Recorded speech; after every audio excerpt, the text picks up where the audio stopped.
पण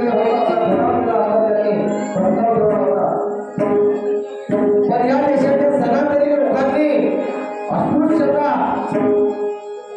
हे घोषित करून या शोषित पीडित व्यक्ती समाजाला त्या तळ्यापासून आणि त्या पाण्यापासून दूर ठेवलं आणि निसर्ग नियमाप्रमाणे हे पाणी निसर्गाने देत आहे, पण माणूस असून माणसाला स्पर्श करण्याची त्या ठिकाणी उभा नव्हती.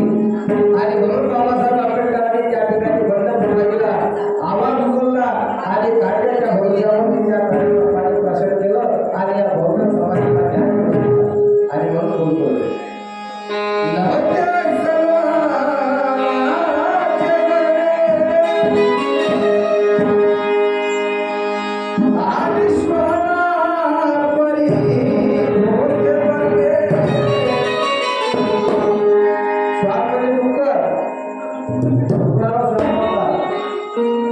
आणि माणसाला माणुसकी बहाल करणे आणि म्हणून सत्याग्रह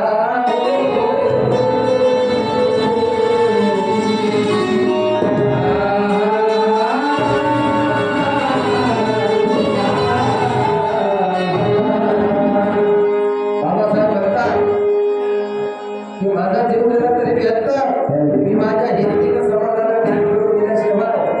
मी आपल्या देहापासून प्राण सोडणार नाही. आणि ते बाबासाहेबांनी साध्य करून दिले. आणि आपण बाबासाहेबांनी घेतला. हा बाबासाहेबांनी काय केलं लक्षात घ्या.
त्या रमाईला क्षय रोग झाला कशासाठी या नवकोटी जनतेचा उद्धार झाला पाहिजे आणि मला सन्मानाचं जीवन मिळालं पाहिजे आणि कुठल्या माणसाला मान होता पण माणूस झाला सन्मान नव्हता आज जे बी काही आहो आपण त्या बाबासाहेबांच्या पुण्यामुळे आपल्या मातोश्री रमाईला त्यामुळं आणि बरोबर का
याच्याकडून सुद्धा 100 प्राप्त झाला आणि पहा कुणालाही जमणार नाही अशी क्रांती करून दाखवली.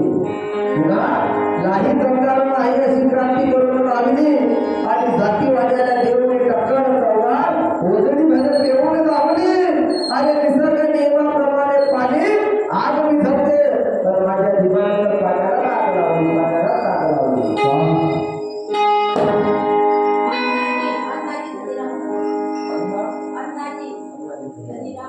आयुष्यभर अण्णाजी धनीरामजी भागवत यांच्याकडून सुद्धा या विचारधारेवरती 100 आला. त्याचप्रमाणे अमोल कावडे यांच्याकडून सुद्धा या विचारधारेवरती 50,000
सैनिक बा विमानदा मी प्रमुख आहे आणि धर्म प्रचार करण्याने वचन आहे. धर्माचा प्रचार करण्या मी वचनबद्ध आहे आणि नको मान सन्मान मला, नको मान सन्मान मला हार आणि जमीन ओठावरती हृदयात बुद्ध आहे, जमीन ओठावरती हृदयात बुद्ध आहे. आणि म्हणून 1927 ला हा संग्राम झाला. 19 आणि 20 तारीख 2 दिवस चालला मार्च महिन्यामध्ये. आणि त्यानंतर हा संग्राम झाल्याच्या नंतर त्या सोलापूर जिल्ह्यामध्ये पहाडामध्ये ज्या ठिकाणी आमच्या सभा होता त्या ठिकाणी आमच्या जवानांची लाठी टाकण्यात आली, लाठीचार्ज करण्यात आला, आमच्या भागांना मारहाण करण्यात आलं. अशा प्रकारे हिंदीची वाहतूक आम्हाला मिळाली आणि या केंद्रामधून आम्हाला आम्ही कळला आणि मग बोललो.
आज शिवाय नवनी सोडतात की